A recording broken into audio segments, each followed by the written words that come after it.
روزہ دن کے وقت کیوں رکھا جاتا ہے؟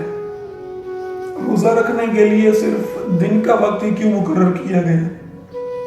رات کا وقت کیوں نہیں مقرر کیا گیا؟ ایک مشہور کہاوت ہے کہ کچھ پانے کے لیے کچھ کھونا پڑتا ہے۔ روٹی کھانے کے لیے سب سے پہلے روٹی کمانی پڑتی ہے۔ اس عظیم رب نے 70 ماہوں سے زیادہ پیار کرنے کا دعویٰ کیا ہے۔ وہ کہتا ہے کہ میں تو تمہاری شارگ سے بھی زیادہ قریب ہوں۔ اس نے جنت بھی تو بنائی ہے اور نہ جانے کن بیش قیمت اور بے شمار نعمتوں سے انسان کو نوازا ہے۔ یہ سب کچھ انسان کے لیے ہے۔ وہ بس اس کے بدلے میں ہم سے کچھ معمولی سے کام چاہتا ہے جن میں تھوڑی سی محنت و مشقت بھی درکار ہوتی ہے۔ وہ یہ نہیں کہتا کہ میں نے تمہیں جو نوازا ہے، جو عطا کیا ہے، اس کے بدلے میں عبادت کرو، اس کے لیے عبادت کرو۔ وہ کہتا ہے کہ میری عبادت کرو تو میں تمہیں مزید عطا کروں۔ اور وہ یہ بھی دیکھنا چاہتا ہے کہ کون اس کے ساتھ مخلص ہے، کون اس کی محبت میں عبادت کرتا ہے۔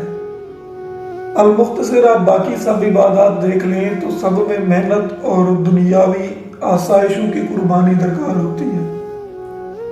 اسی لیے روزہ دن میں رکھا گیا ہے کہ بدنی عبادت میں محنت درکار ہوتی ہے، نفس کی مخالفت کا سامنا ہوتا ہے۔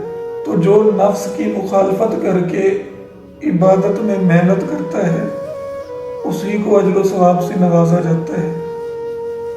روزہ دن میں اس لیے رکھا گیا ہے کہ دن میں انسان کے سامنے سب کچھ ہوتا ہے، اس کی آنکھوں کے سامنے ہوتا ہے،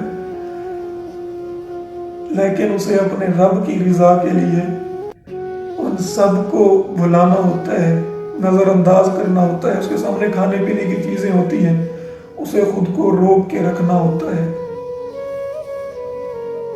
اس کا جسم بھوک کی پیاس کی وجہ سے نڈھال ہوتا ہے اور اسے عبادت بھی کرنی ہوتی ہے۔ اسے نفس کی مخالفت کا بھی سامنا ہوتا ہے۔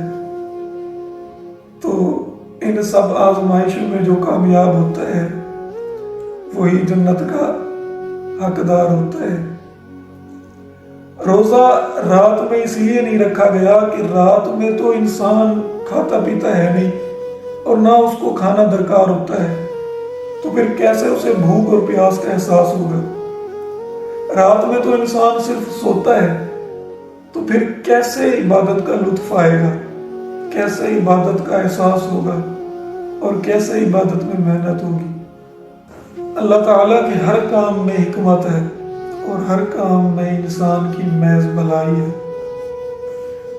روزہ رکھنے سے جہاں جسمانی اور طبی فوائد ملتے ہیں، وہیں اللہ تعالیٰ کی محبت و شفقت کے ساتھ جنت جیسی عظیم نعمت بھی تو ملتی ہے۔ وہ کسی نے کیا خوبی کہا ہے کہ اور وہ جب اپنے بندوں کو بخشنے پہ آتا ہے تو وہ تحفے میں رمضان عطا کرتا ہے۔ دعا ہے کہ اللہ پاک ہمیں رمضان کی ڈھیروں برکتیں، سعادتیں کمانے کی توفیق عطا فرمائے۔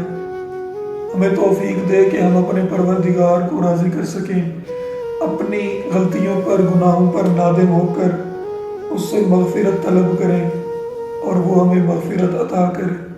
اپنا بہت سارا خیال رکھیے، رمضان کو انجوائے کریں۔